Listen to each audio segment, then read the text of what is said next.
Or Ray J and founder of the Shade Room, Angelica Wandu. Thank you both for being here. Ray J, I want to start with you. I mean, you heard that was a lawyer for one of the alleged victims here saying that she has seen the tape and the stills and it was a porn. Who do you think it could be, Ray J? Well, I've been around long enough to know that, when there's smoke, you'll always find fire.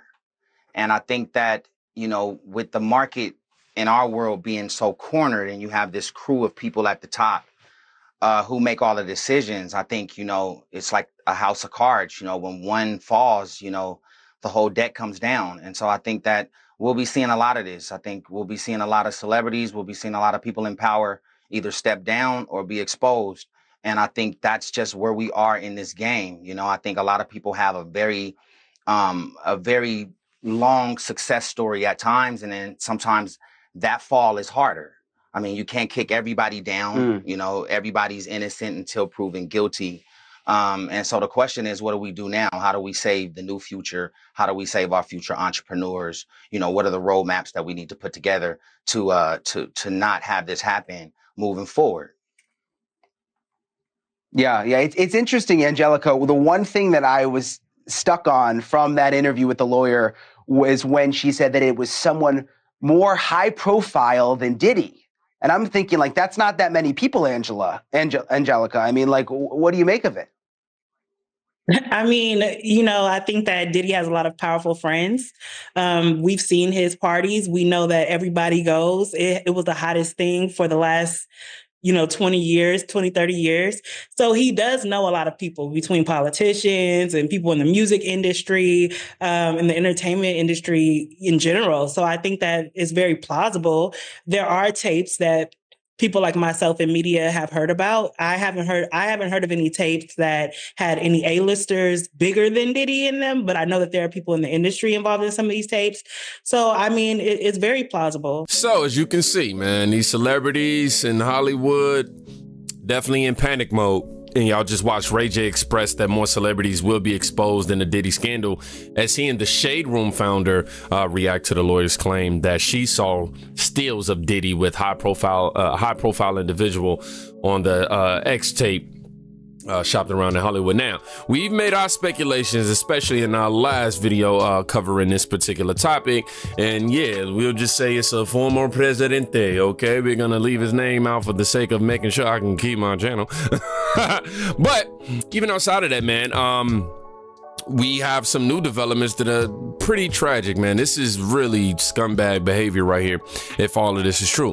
Houston lawyer Tony Busby reveals over 100 new civil suits. Over 100. That's right. 100 have been filed against Diddy, which will include new criminal charges, and announces plans to launch a phone hotline for Diddy accusers. Let's check this out. That's right. We're learning more about victims who are expected to come forward, and with that, more lawsuits as well. Fox 5's Lisa Evers joins us now in studio with what we know so far. We learn something new every day, it seems. Oh, yes, a lot more coming out on the Steve and Natasha. We've learned from our sister station, Fox 26 in Houston, that dozens, perhaps as many as 100 new civil lawsuits are in the works against Sean Diddy Combs from coast to coast. And there's no telling how many may result in additional criminal charges as new victims speak out and more details emerge. Accused sex trafficker Sean Diddy Combs remains behind bars at MDC as his federal RICO case moves forward. So far, he's facing nearly a dozen civil lawsuits, but that number is growing rapidly. I spoke with Miami attorney Ariel Mitchell, who's preparing a lawsuit for a woman who claims she was sexually assaulted by Combs and another man at what she thought was a house party in the San Francisco Bay Area. She was given a drink that we believe now to be spiked because she said she started feeling woozy. And then Mr. Combs sexually assaulted her, first with an inanimate object, and then had a man come and assault my client. Attorney Mitchell says it happened in 2018 at the home of a Combs friend. The victim filed a report with the Orinda, California police, but it went nowhere. She did call the police because she did have a harrowing escape where she was able to fight her way out of the home and was running down the street, making a lot of noise in this quiet suburban neighborhood. And a neighbor came out and brought her into their house. And then from there, they called the police. On Tuesday, the Busby Law Firm and Ava Law Group in Houston are releasing details on new allegations from more than 100 alleged victims of Sean Diddy Combs and other defendants they will name. We reached out to Diddy's attorney, Mark Agnifilo, for reaction, but only got a bot response. Here's what he said on September 17th when Diddy was indicted on the RICO federal sex trafficking charges. He's going to fight this with all of his energy and all of his might and the full confidence of his lawyers. And I expect a long battle with a good result for Mr. Combs. Now, the Houston lawyers say on Tuesday they'll announce a hotline number for any women or men who feel they've been abused by Sean Combs or any of his associates. Attorney Ariel Mitchell says she will file her complaint in California within the next 2 weeks. Stephen, Natasha? Yeah, these allegations are just awful. Yeah, endless from everywhere. All right, Lisa, we appreciate it. We do have a question for you. How do we know that this is not just a money grab? Natasha, that's a question everybody's asking. We actually don't know that, but especially with this latest case coming out of Miami that happened allegedly in California, that woman went right to the police. It was ignored. There was a witness who helped her. That was ignored. And the Houston lawyers say that they're prepared to file criminal charges where appropriate with the appropriate law enforcement agency. So they're ready to go the whole nine. This is not a funny situation whatsoever, but I have to read this comment. A diddled by Diddy hotline is crazy. I'm not gonna laugh. I can feel God right on my back. I survived, twin. I survived. Let's read some more. Of course, he has over 100.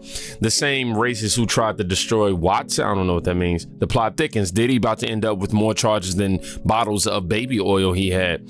Oh, yeah, they finna legit fry this man. It's honestly getting ridiculous. And the hotline is just diabolical. Just keep him locked up, man. You know what I mean? And I hope that he go ahead and throw that thing in his kid's name, because yeah, bro, it ain't looking too good for you, Diddy. Me Too movement is on steroids for this one. I'll tell you, they ain't giving this man no chance. And not only that, Diddy's ex, Kim Porter's book has been released, everybody. Now, to my knowledge, Kim Porter, she passed away a few years ago, and she's an ex to Diddy, and yeah, she was working on this book, and you know, I'll leave the rest to you. It's called Kim's Lost Words: A Journey for Justice from the Other Side by Jamal T. Millwood.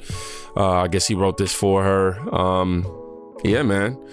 I'll just read a little bit of this. Soon after high school, I started landing modeling jobs, so I couldn't believe it. It was all happening so fast. I met my husband, father of my oldest child, one of my oldest friends in life, I'll be sure. It was a whirlwind romance. I was only 19 when we married, and no, it didn't work out. Al is still one of my best friends to this day. Our son Quincy is such a talented and wonderful young man. At that time, I had no idea my relationship with Al was going to introduce me to a man that I would spend the better part of my adult life with, the man whom I would love and cherish, but eventually fear and hate. Ouch. I don't want to put the cart before the horse, but I will say, although I knew what was going on, I turned a blind eye many times. Here, I have to tell this truth, unfortunately, because deep down I knew everything that was happening, but I lied to myself a lot. He was so charming. I said I was going to read a little bit. Now I'm stuck reading. He was so charming, a wolf in sheep's clothing, a devil, and I fell for it. The story must be told despite the fact that it will hurt my children. I cannot hide it any longer. Sean Combs must be stopped. Wow, that was in chapter 1. That was the introduction. This is chapter 5. Okay, yeah, y'all, we got some reading to do today. The year passed, and thankfully we didn't have many bad arguments, although Sean was strangely getting into voodoo. Yeah, wow. He would put curses on people, and I wasn't sure how to respond to that craziness. My problem as a single mother was I wanted to be married. He always has excuses and delay when it came to committing a marriage.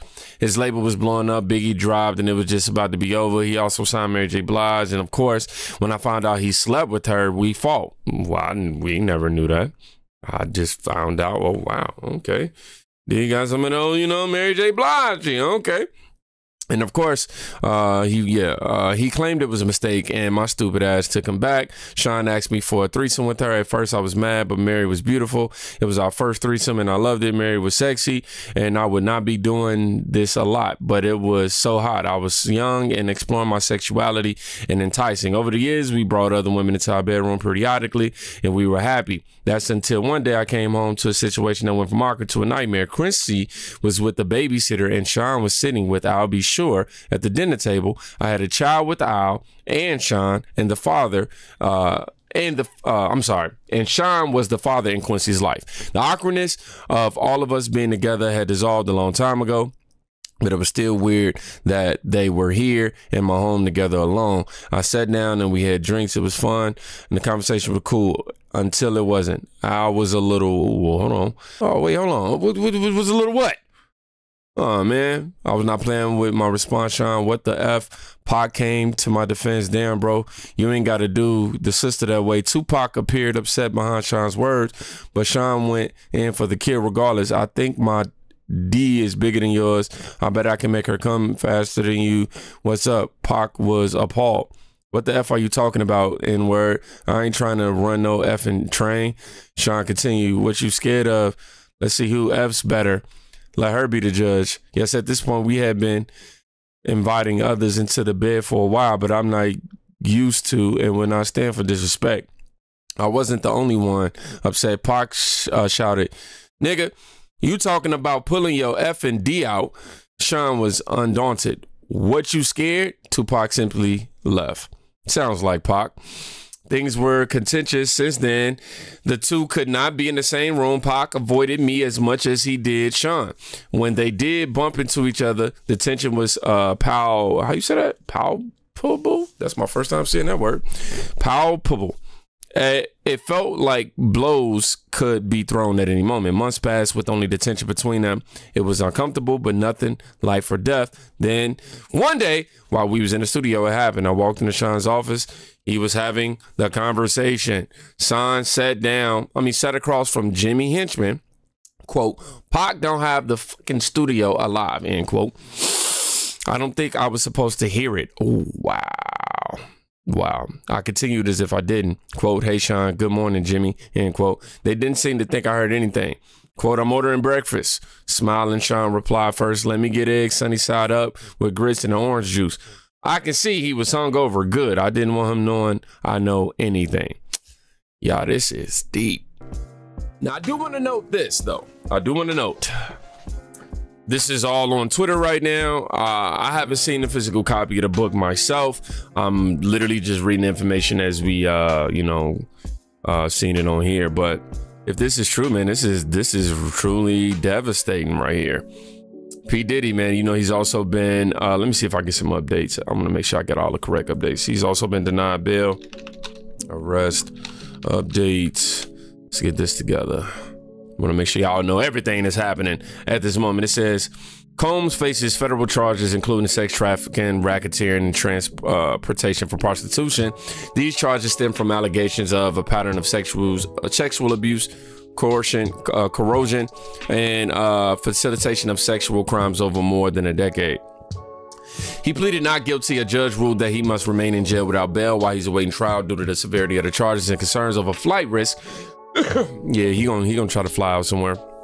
Now, the allegations so far, the indictment and related lawsuits paint a picture of Combs using his power and influence in the music industry to exploit women, often under the guise of romantic or professional opportunities. This including drugging victims, forcing them into sexual acts, and creating an environment of fear and coercion.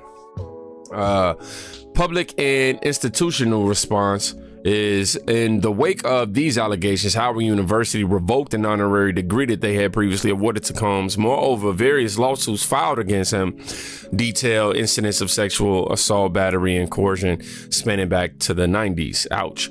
Now, the current status is of October 1st, he is detained in the Metropolitan Detention Center in Brooklyn, known for its harsh conditions. His legal team has highlighted the facility's issues, including violence, in their attempts to argue his release on bail, which has been denied. If convicted on all counts, Combs could face life in prison. The case has not only brought legal challenges, but has also significantly damaged his public image and business interests. This situation remains under legal scrutiny, with ongoing investigations and potential charges not being ruled out by prosecutors. This case has sparked some crazy discussions, man. All I gotta say is protect yourself. You know, stay prayed up, man. We see that Cat Williams was the line, man. It's up for everybody.